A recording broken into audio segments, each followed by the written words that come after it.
Good morning friends. Unique Hindi short hand में आपका स्वागत है। डिक्टेशन स्टार्ट होगी 5 सेकंड बाद। स्टार्ट। महोदया, मैं एक छोटी सी बात बताती हूँ। बात बहुत छोटी है मगर महिलाओं की दृष्टि से बहुत काम की थी। मैंने बंगलोर में यह बात समझी थी। वहाँ कुछ सब्जी वाली महिलाएं मुझसे मिलने आईं। उन्होंने कहा कि हम खेतों में सब्जी उगाते हैं और वह सब्जियां भर भर कर हम बाजार में ले जाते हैं। हमारी बड़ी बड़ी टोकरियां रहती हैं। हम जब बस में चढ़ते हैं, टोकरी बस की छत के ऊपर रखनी पड़ती है और उसे चढ़ाने में हमें बहुत तकलीफ होती है। जो पुरुष उसे चढ़ाने वाला होता है, मैं यहाँ वर्णन नहीं करना चाहती। मैडम जैसा बोली कि टोकरी चढ़ाते समय चाहे जैसा व्यवहार होता हो, तो मैंने कहा कि फिर आप चाहती क्या हैं? वे बोली, हमने सुना है कि यहाँ बड़े बड़े वैज्ञानिक आए हैं। आप कुछ करने और सोचने वाले हैं। आप ऐसी बस क्यों नहीं बनाते हो? हमें बैठने की जगह नहीं चाहिए। हमें ऐसी बस बनाकर दो कि बस के अंदर ऐसे स्टैंड हो जिन पर हम अपनी टोकरी रखें और हम खड़े खड़े जाएं। यह एक सोचने लायक बात उन महिलाओं ने बताई। मैं जो कह रही हूँ कि महिला मित्र तकनीकी की बात करो, यह मैं अनुभव से कह रही हूँ। केवल 200 करोड़ रुपये देकर कोई कुछ पहल कर रहा है, उसको पुरस्कार दो, उसे खरीदो। यह न हो, हमें इस पर कुछ प्रयास करना चाहिए। मुझे यही कहना है। प्रश्न यह है कि भारत के लोग कब तक इंतजार करेंगे या कब तक ये लोग इस इंतजार को वहन कर सकते हैं? संपन्न लोग तो एक बार कर भी लें, लेकिन ये भूखी प्यासी गरीब जनता कब तक इंतज़ार करें? और सबसे बड़ा प्रश्न यह है कि क्यों करें? जिसने हमें आपको अपना प्रतिनिधि बनाया और हमसे अपेक्षा की कि हम उसे सुरक्षा, भोजन, समान अवसर और रोजगार मुहैया कराएंगे और अपने संवैधानिक दायित्वों का ईमानदारी से निर्वहन करेंगे, वह क्यों अपनी तरक्की के लिए इंतजार करे? यह बजट पेश होने के बाद जब मैं हरियाणा दौरे पर गया तो एक बुजुर्ग से इस बजट के बारे में राय पूछी तो उन्होंने छलकते आंसुओं के साथ एक शेर में सारे बजट की दास्तां बयां कर दी। उम्र ए दराज मांग कर लाए थे 4 दिन, 2 आरजू में कट गए 2 इंतजार में। इस सदन के सदस्यों की विचारधाराएं अलग अलग हो सकती हैं, लेकिन हमारा लक्ष्य एक होना चाहिए।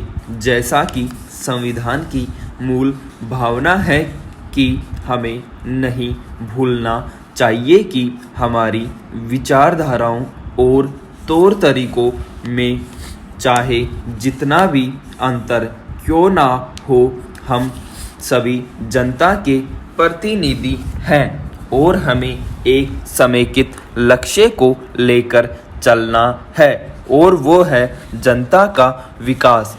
मान्यवर उपाध्यक्ष महोदय, मैं माननीय भाई साहब द्वारा सदन में अंतर्राज्यीय नदियों का राष्ट्रीयकरण विधेयक 1999 बिल का पुरजोर समर्थन करता हूँ। यह अत्यंत खेद का विषय है कि स्वाधीनता के लगभग 63 वर्षों के बाद भी हमने राष्ट्र के अंदर राष्ट्रीय जल नीति तो कहने के लिए बना ली, जल को राष्ट्रीय संपत्ति भी कहने को मानने लगे, लेकिन इसके बावजूद भी कुछ ही समय पहले प्रधानमंत्री जी की अध्यक्षता में सारे राज्यों के जल संसाधन मंत्रियों की एक बैठक हुई, जिसमें हम राष्ट्रीय जल प्राधिकरण का निर्माण नहीं कर पाए। इससे बढ़कर विडंबना और क्या हो सकती है। जल परमपिता परमात्मा की देन है और हमारे यहाँ शास्त्रों में भी जल के बारे में बहुत कहा गया है। जल ही ईश्वर है, जल ही जीवन है। रहीमन पानी राखिए, बिन पानी सब सून। पानी गए न उबरे, मोती मानस चून। जल की हमेशा रक्षा होनी चाहिए। उर्दू में आबरू शब्द आता है। आब के मायने चमक और आब से जल बना तो संसार की सब भाषाओं के अंदर, सब देशों के अंदर जल को अत्यधिक महत्व प्रदान किया गया है। ईश्वरीय प्रदत्त जो हमारे पास यह तत्व जल है, उस जल का उपयोग हम मानव मात्र के लिए, समस्त राष्ट्र के लिए नहीं कर सके। इससे बढ़कर विडंबना और क्या होगी। इसलिए मैं आपके माध्यम से कहना चाहता हूँ कि वेको साहब द्वारा जिस भावना से यह बिल प्रस्तुत किया गया है, उसका पुरजोर समर्थन करता हूँ और कहना चाहता हूँ कि जो नदी एक राज्य में नहीं बल्कि एक से अधिक राज्यों में बहकर जाती है, उस नदी के पानी को राष्ट्रीय संपत्ति माना जाना चाहिए और उसका नियंत्रण केंद्रीय सरकार के अधीन चाहिए, ताकि उस जल का समुचित उपयोग हो सके। खेद है कि आज़ादी के बाद हम राष्ट्रीय और भावात्मक एकता की बात करते हैं। मैं कहना चाहूँगा कि एक बहुत बड़ा पेड़ था। पेड़ पर हजारों पक्षी रहते थे। एक नादान व्यक्ति वहाँ से गुजर रहा था और उसके हाथ में मिट्टी के तेल का पीपा था। उसके मन में भावना पैदा हुई कि इस पेड़ को जला देना चाहिए। उसने पेड़ पर मिट्टी का तेल छिड़क दिया, आग लगा दी और देखते ही देखते पेड़ धू धू कर जलने लगा। मैं परमपिता परमात्मा से प्रार्थना करता हूँ कि इसे स्वीकार किया जाए। इसमें की गई व्यवस्था के अनुसार प्राथमिक चिकित्सा केंद्र खुले और प्राथमिक स्वास्थ्य सेवाएं उपलब्ध हों। गाँवों के आदमियों को गाँवों में ही चिकित्सा की सुविधाएं प्राप्त हो सकें।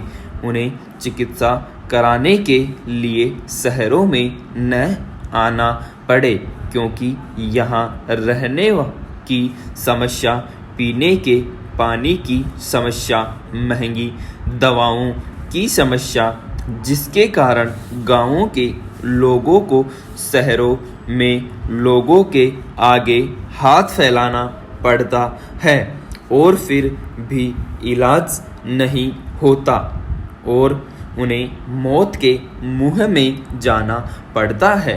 अभी हमारे एक साथी ने कहा कि क्योर करने से अच्छा है कि प्रिवेंशन किया जाए, इलाज कराने से अच्छा है कि ध्यान रखा जाए ताकि बीमारी हो ही नहीं। यह बात बिल्कुल ठीक है, लेकिन हम इस दिशा में कोई प्रयास नहीं कर रहे हैं। परिणाम स्वरूप बीमारियां बढ़ती चली जा रही हैं। स्टॉप।